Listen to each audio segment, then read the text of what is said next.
With each passing month, our country's faced increasingly difficult times.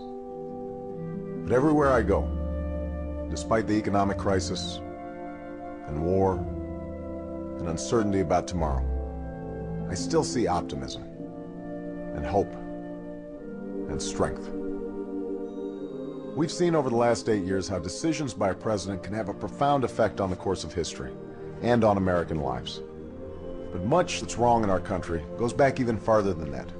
We've been talking about the same problems for decades, and nothing is ever done to solve them. This election's a defining moment, the chance for our leaders to meet the demands of these challenging times and keep faith with our people.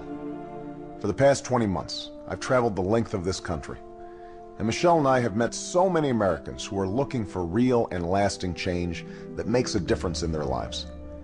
Their stories are American stories, stories that reflect the state of our union. I'd like to introduce you to some of those people tonight. I'll also lay out in specific detail what I'll do as president to restore the long-term health of our economy and our middle class, and how I'll make the decisions to get us there. What struck me most about these stories you'll see tonight is not just the challenges these Americans face, but also their resolve to change this country.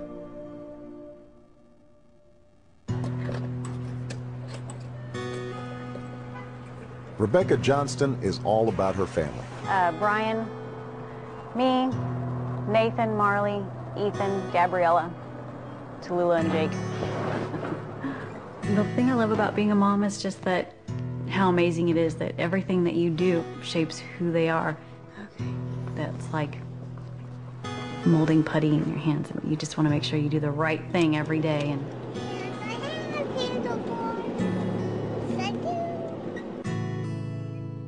10 years ago, she bought a house outside the city so she could send her children to good schools. Now, with rising costs, it's getting tight. Her husband, Brian, works at a tire retread plant and needs to stand all day. He has a torn ACL and meniscus that he walks around with every day. He was going to have the surgery in June, but we couldn't really afford for him to get the disability pay. And so they put off the operation to take care of other things. This is where our snacks would go. Gabriella, and then Nathan, and then my husband and I, and my daughter, and Ethan, my son. If they know that this is it for them for the whole week, then they will make it last longer. I think everybody feels the same way, that they'd like to see an end in sight to all the worry and the chaos of everyday living, trying to make ends meet. Okay, how much are we bringing in this week? How much is the car payment? Hold him, Ethan, hold him! When roughly can we pay this bill? All across the country, I've met families just like Rebecca's, getting their kids to school, meeting their mortgage payments, fighting for their families. It just keeps going up and up and up, and and I can remember a time when I didn't have to worry about this stuff.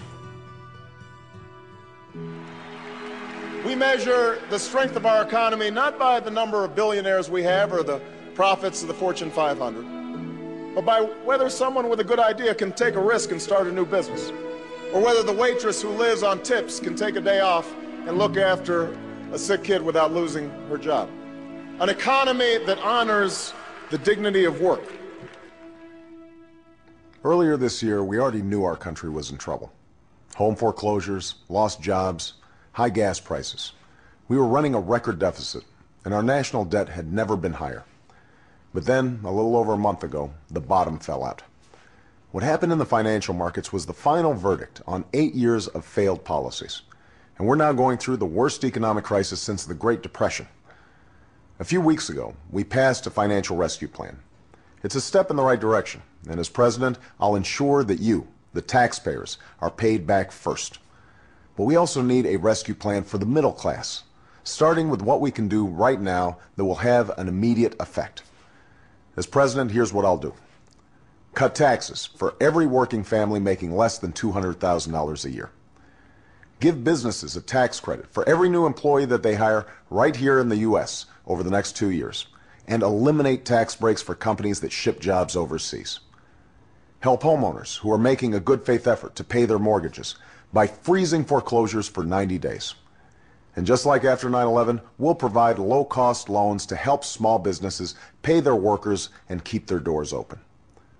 None of that grows government. It grows the economy and keeps people on the job. This is what we can do right now to restore fairness to the American economy and fulfill our commitments to the American people. The company I worked for went broke. Before they went down, they used $19 million for the retirement, and when they closed up, I should have gotten about $1,500 a month from retirement. Right. I only ended up with $379 a month. You earned your pension. You earned it. It wasn't a gift. You gave up wages so that money could be set aside for your retirement. Time and time again, what we're seeing is companies who owe their workers retirements, pensions, shedding those obligations. When you make a commitment to workers at a company, those aren't idle promises. Those are promises that should have the force of law. Thank you. Americans, they don't expect government to solve all their problems. They're not looking for a handout. If they're able and willing to work, they should be able to find a job that pays a living wage. They should be able to retire with some dignity and some respect. Think of this. Barack Obama is going to be a Democrat in the presidency who actually cuts taxes. But he's going to cut taxes for the people who really need a tax cut. He's going to cut taxes for the struggling families. And he's going to do that while holding accountable those companies that take advantage of tax breaks in order to send jobs offshore and to other countries.